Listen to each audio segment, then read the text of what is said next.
science in life.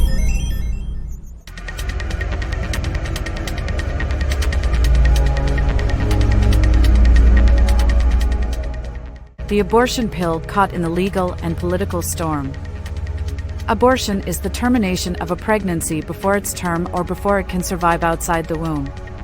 It involves removing the embryo or fetus from the uterus through surgery or medication.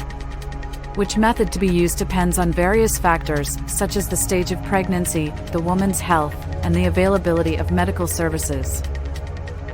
Abortion has been a highly controversial topic for decades, with varying opinions on its morality and legality. Proponents argue that women should have the right to make decisions about their own bodies and that abortion is a necessary medical procedure that can help prevent unwanted pregnancies and protect women's health and well-being. Opponents, on the other hand, often view abortion as taking an innocent life and argue that it is morally wrong and should be illegal.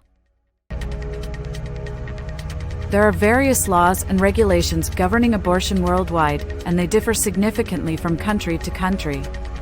In some places, abortion is legal and widely accessible, while in others, it is strictly prohibited or highly restricted. The debate over abortion is ongoing, and it remains a complex and emotionally charged issue that affects many people's lives.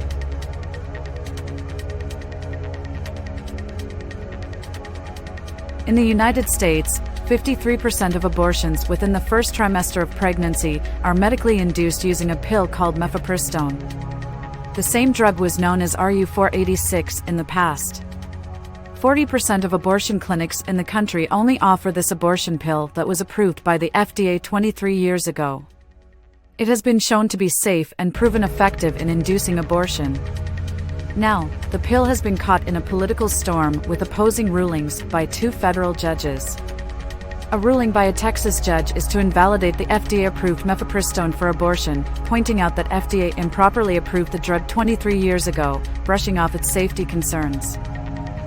However, since its development in 1980, Mifepristone was approved in 1987 in France to terminate early pregnancy.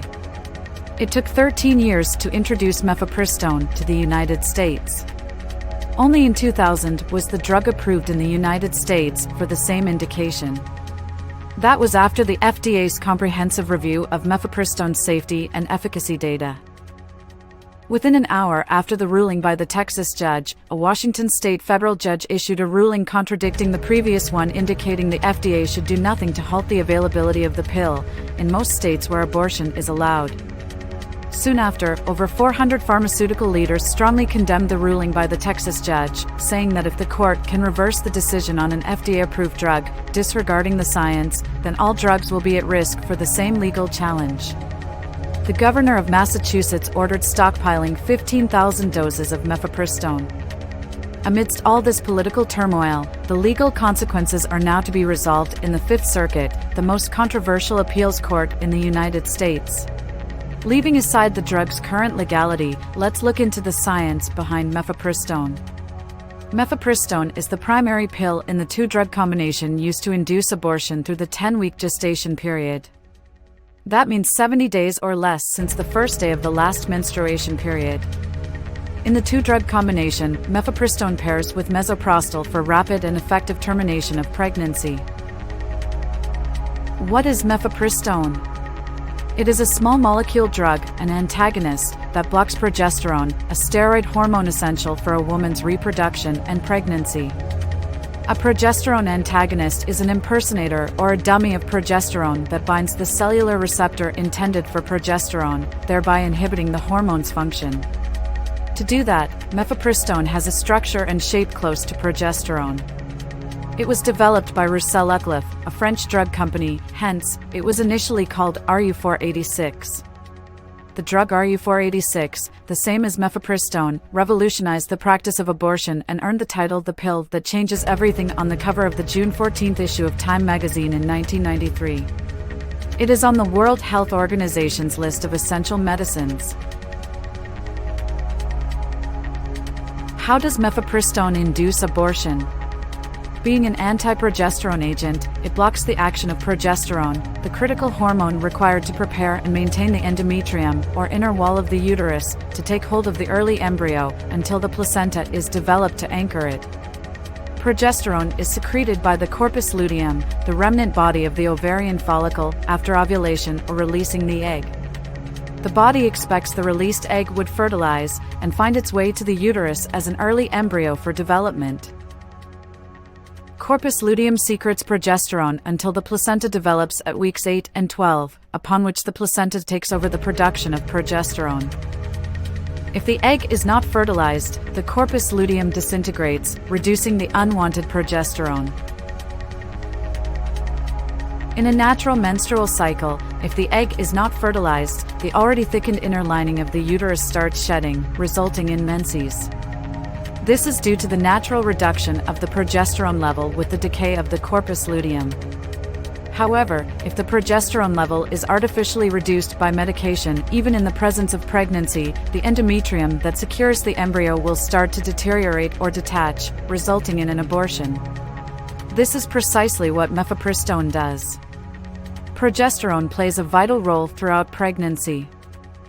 1. As mentioned, it prepares the endometrium for the implantation of the embryo. 2. It inhibits prostaglandins, a family of lipids with hormone-like properties that promote the contraction of smooth muscle cells of the uterus and induce the expulsion of the fetus. This ensures that undesirable damage to the embryo is halted by early abortion. 3. It protects the fetus by suppressing the mother's immune response against the fetal antigens and thereby inhibits the rejection of the fetus by creating an immune-privileged space within the womb. 4. It also promotes the development of the mother's breast tissue for future lactation to nourish the baby once it is born. Progesterone maintains a healthy endometrium that supports the growth of an embryo and interferes with premature labor or abortion by inhibiting prostaglandin synthesis that stimulates undesirable uterine contraction. So, it is evident that blocking progesterone by mifepristone creates a biological environment undesirable and unhealthy for the developing embryo. The inhibition of progesterone action will lead to the induction of prostaglandin to stimulate the contraction of the uterus to promote early labor to expulse the fetus that was already detached from the uterine wall or the endometrium.